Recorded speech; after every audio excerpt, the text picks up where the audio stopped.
এদিকে হযরত শাহজালাল বিমানবন্দরে অগ্নিকাণ্ডের ঘটনায় বিমান চলাচল সাময়িক বন্ধ থাকায় বিদেশগামী যাত্রীরা চরম ভোগান্তিতে পড়েছেন।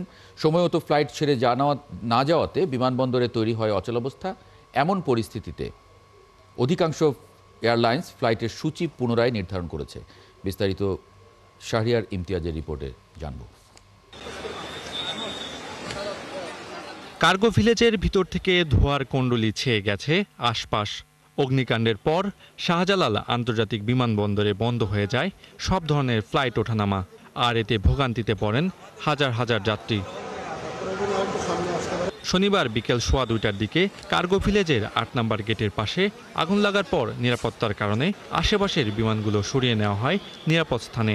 ঢাকা থেকে কুয়ালালামপুরগামী বাটিক এয়ারের ফ্লাইট ও মুম্বাইগামী ইন্ডিগো ফ্লাইট ট্যাক্সওয়েতে ঘন্টার পর ঘন্টা আটকে থাকতে দেখা যায়। ফ্লাইট চলাচল বন্ধ থাকায় ভোগান্তিতে পড়েন শত শত যাত্রী।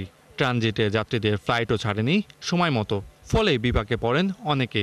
ফ্লাইট কটায় হবে তা বলতে পারতেছি, যতক্ষণ বোর্ডিং পাস নিব না ততক্ষণ শিওর বলতে পারতেছি না ঠিক সময় মতো যেতে পারবো কিনা।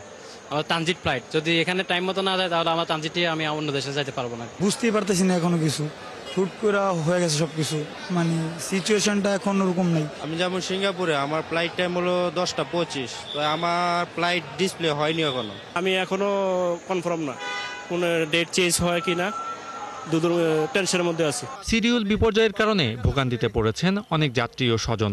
ঢাকা থেকে দুবাইগামী এমিরেটস এয়ারলাইন্স ইকে 587 ফ্লাইটটি 8 ঘন্টা পিছিয়ে সন্ধ্যা 7টার পরিবর্তে রাত 3টায় ঢাকা ছাড়বে। ফলে যাত্রীরা বিমানবন্দর ছেড়ে কেউ হোটেল, কেউ স্বজনদের বাসায় যান। 7:30 ছিল, তো এখনো সেটা আগুন লাগার কারণে পিছিয়ে দেওয়া হয়েছে, 3টা করে দিছে রাত। তো আমার ফ্লাইট হলে 7টা, আবার ল্যান্ড আছে দুবাই 3 ঘন্টা, ঠিক আছে।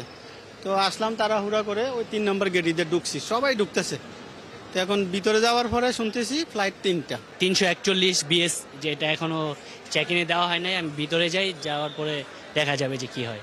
অন্যদিকে ব্যাংকক থেকে ঢাকাগামী ইউএস বাংলা এবং শারজা থেকে আসা এয়ার আরাবিয়া ফ্লাইটকে নামতে হয়েছে চট্টগ্রামে। দিল্লি থেকে আসা ইন্ডিগো ফ্লাইট অবতরণ করেছে কলকাতায়।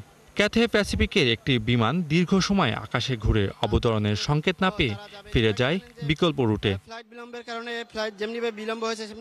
যাত্রীরা অপেক্ষায় আছেন কখন বিমান গন্তব্যের উদ্দেশ্যে ঢাকা ছাড়বে। শাহরিয়ার ইমতিয়াজ, 71, ঢাকা।